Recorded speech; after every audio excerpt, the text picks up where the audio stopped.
Oh, first try. What's up, guys? I got a brand new video for you today, and this is part 2, episode 2 of Cinematography Breakdown.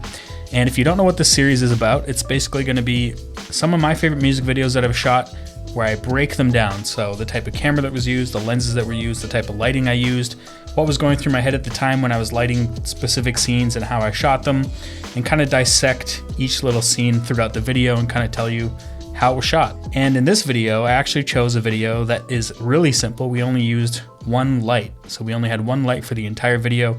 It was a lower budget video. Most of the budget went into the location because the location was really cool, as you'll see in a few minutes. And we used a lot of practical lights. So I moved lights kind of around that were there, but we only used one main key light. So yeah, this band's called Texas King. Awesome guys, we work with them a bunch. This video was shot on my Canon C200. We only used 3 lenses, so we used the Canon 24mm f1.4, the Zeiss 50mm f1.4, and I think I even used the 70-200 f2.8, which isn't a lens I use that often for videos, but hey, we used it in this and it actually looked pretty good, so let's rock it.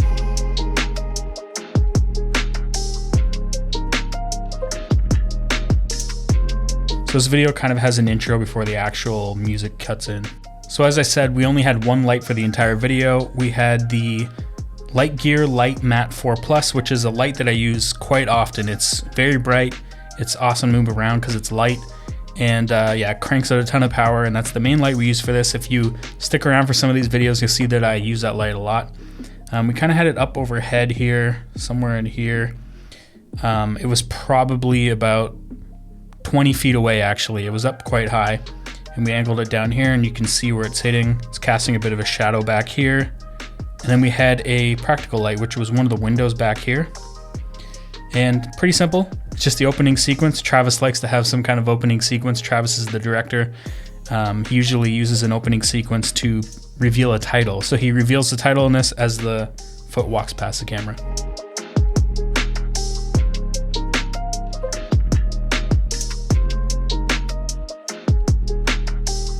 So we have that push in there. We use a bit of gimbal stuff here. So I was using the DJI Ronin M for most of the gimbal shots. So we had some big push-ins at the start.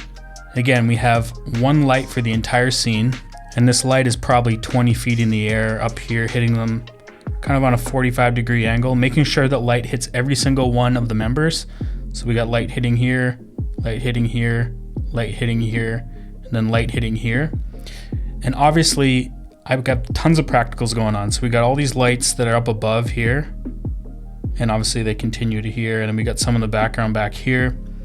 And some of the window light is actually, there's windows along here that's kind of spilling into the back of the room here. And it was just enough light to light this entire scene, which is crazy.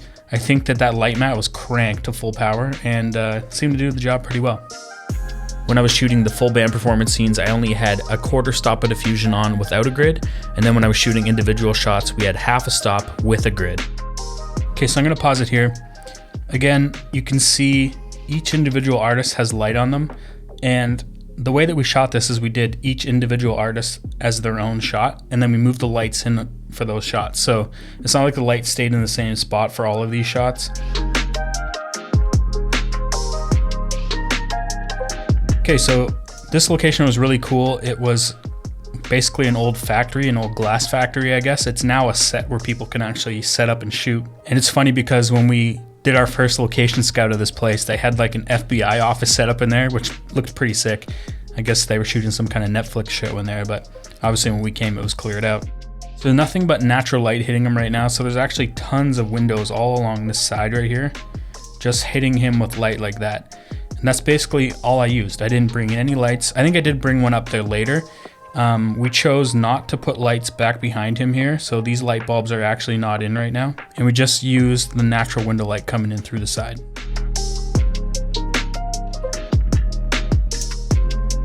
Oh, so then we cut to a side profile. I really love the look of this shot. So again, this kind of gives you a better idea of what kind of window light we're working with. So these windows are massive. These windows are huge. And I really liked shooting into them. And it's kind of weird because you normally wouldn't want to shoot into harsh light like that because then it kind of gives your subject a silhouette. But I actually liked that there was a bit of light still kind of coming in on the back here and a bit lighting his face. And you know, we're obviously shooting in RAW, so we have a bit more dynamic range, but I really liked the way that this light kind of bloomed behind him, and I was using the black Pro Mist as well, so that kind of bloomed the light up even more. And this shot was the 24mm f1.4. All the noise and grain you're seeing was actually added in post after as a stylistic choice. So you can see we're cutting back and forth between the drummer and the singer here. Okay, so this shot's really cool. So you know how I mentioned I use the Canon 70-200 f2.8? So this is a good example of what that lens looks like. It's got creamy bokeh off to the right hand side. We've got a little bit of light spill coming in on the side of his face. Again, that light matte way up high, about 20 feet in the air, coming in on a 45-degree angle. It's giving him a bit of Rembrandt lighting. So we got, you know, the little triangle right here, and a nice bit of light hitting the side of his face here. And then we've got this really nice creamy bokeh back behind him there.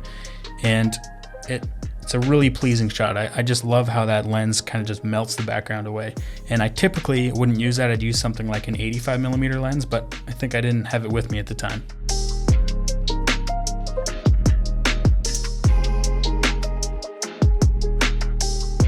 Okay, so there's that little effect there where each guy pops into the shot. I'm pretty sure that Travis in editing would have cut each guy in, but basically we had the camera locked off on the tripod. So this little push in that you think's happening is actually just a zoom in post. And it's crazy, you can see his breath in that shot, but it was actually really cold in there when we shot this. Shot this back in April of last year, but it was just a really, really cold day. We were all working in our coats. It was pretty cold. I love that shot. So you know how I mentioned we were mostly just using window light, so the window light that was coming from here? I actually did have a light up here, I think, for one part of the shot, and it might have been just for this scene, and I did bring up that light matte, I think, and brought it in from here just to add a little bit more light on him. And I felt that the light wasn't directional enough, and we weren't getting enough light on this side of his face. And so I think that's why I brought that light up there, because otherwise it would be all in shadow, and we kind of want to shoot into the shadow side. Typically, I like to shoot into the shadow side like this because it adds a little bit more dimension, it's a little bit more dramatic, versus shooting on the more properly lit side. If we had shot from the other way, where he's completely fully lit, it wouldn't be as cinematic, I would say. I don't know. I feel like shooting from the shadow side is more cinematic. You can quote that if you want. It's kind of cool because there's all these random little glass tubes, because this is a glass factory. I love all the textures. This place was such a cool building. All the random plastic and stuff falling off behind here. It looks really cool.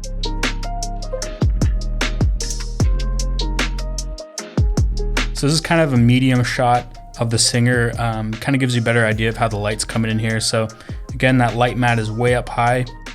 And because of the power of editing, you kind of feel like this was all shot at the same time with the wide shot where you see everybody. But this is actually just on him. So what we typically do is we'll shoot each guy individually and then light those scenes. So there is no other band members in this shot. There might have been the drummer behind him just because we knew they'd be in the shot. But again, lights coming in from the side, hitting him right there. And then we have some practical lights framed up. So we got some stuff here. And I actually think there was one more of these lights above him right about here, because you can kind of see the top of his hair's lit a little bit. And then that's basically it. That's all there was in this shot. It looks really cool. And we did this for every single member of the band in the performance scene anyway. So this is mainly a performance video. There's no storyline or anything like that. But because this location was so cool, we kind of looked at different spots where we could shoot stuff. And so each member got kind of their own little spot within the actual location to shoot outside of the main performance scene. So this is the bass player in kind of just a really cool corner that we found. And again, we got the light matte, same idea. I continue the same type of lighting vibe. So there's always kind of a 45 coming in, hitting the side of the face. And then, you know, we get kind of that Rembrandt look, but then I always try and place some kind of practical light in behind. So there's actually a lamp right here with a light bulb in it. And the light bulb's shooting down on this back wall right here. And the light matte's also hitting the back here because it's actually way higher than where I drew it here. It's probably up, 15 feet or something like that. But it's perfect because it lights him, it lights the back wall and his amp. And then, you've got all this crazy stuff, like all this stuff back here that's actually lit by the windows and the window light coming through as well. So, we've got lots of stuff going on in this shot and it looks really cool. Again, just using one key light and working with whatever available lights around. push-ins with the gimbal, some slow-mo. So I went handheld for that, some more gimbal stuff. So with this guitar player, we've got the drummer behind him, we've got some practical lights in the background. I moved the light closer to him because obviously he was on the far end of the light, but when we're doing individuals, you kind of want to, kind of spotlight them and make them stand out. So that's how this was shot. So this scene right here was actually only lit with practical light. I didn't use any light at all except for this one light. So wherever we could find lights or light fixtures, we would take the bulbs out of other lights and move them around. And basically we just had this overhead light right here, just shining down on him, making sure it hit the side of his face, positioning him right in the light. And it looks really cool. I like how everything else just kind of falls to the darkness. So there was kind of a little window in this factory where you could see through and see him in there. So this is actually the windowsill on each side, and I just kind of used the gimbal and kind of panned around it, made sure focus was on him. Again, it's just that one light fixture right in here shining on the side of his face, and it's hitting the rest of his body as well.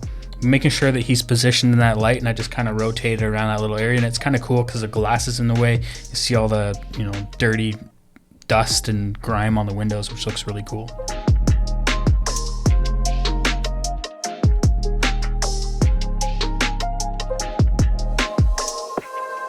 Light mat was up here. Now it's kind of working as a hair light, hitting him from the back here. And then we've got that lamp shining off, this cork board with a bunch of stuff, but it's also reflecting light back at him as well.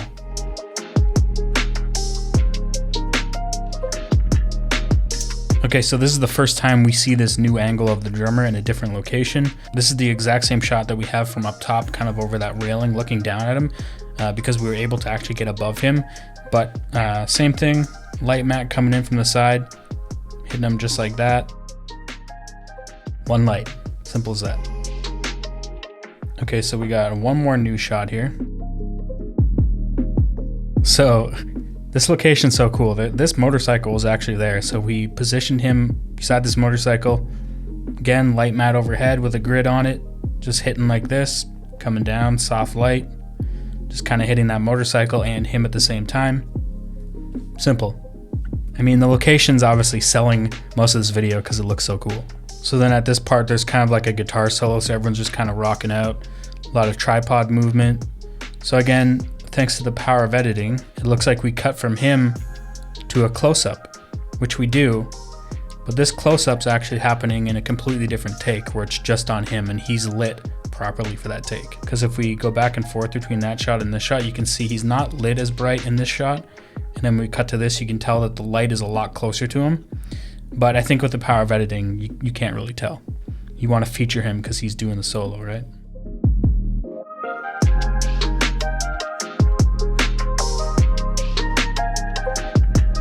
This is actually probably one of my favorite angles.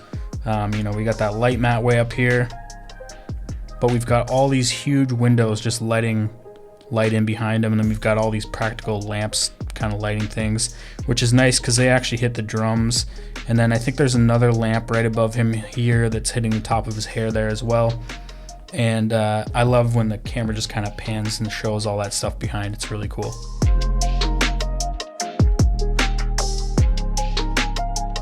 So I just want to take a minute here and talk about today's sponsor, and that's gearfocus.com.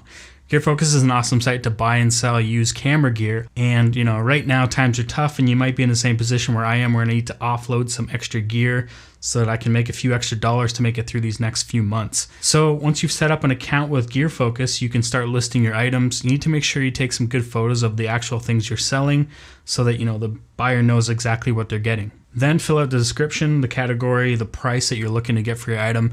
And once you're done, your item will be listed, and it's that simple. The buyer and seller can message each other to ask more questions about the item for the sale, which is super helpful. So I've only had my shop up for a month now, and within the first couple days I actually sold something which I wasn't expecting, and it happened really fast. So it's awesome to know that there's a place where you can buy and sell gear safely.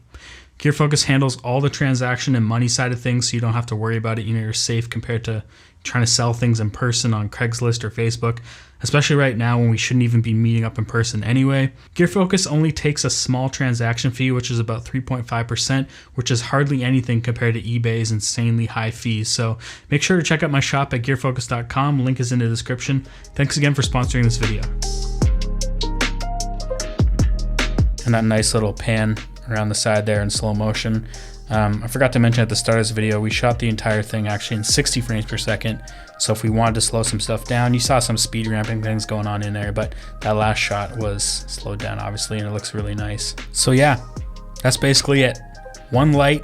Obviously the location kind of mattered because the location had a lot of cool things going on, a lot of random little practical lights we could move around with different light bulbs, and then obviously those huge windows off to the side. But we had to work within, you know, a short period of time. We had to make sure that that light stayed consistent coming through those windows, and that's something that you have to think about, you know, when you go there to do a location scout and figure out where the light's going to be, because you know, you don't want to run into problems where there's sunlight coming through or something like that. So that's basically it.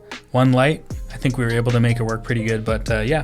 Thanks for watching this video. If you liked it, give it a thumbs up. If you dislike this video, give it a thumbs down twice. Don't forget to hit that notification bell. Don't forget to wash your hands. See you guys in the next one.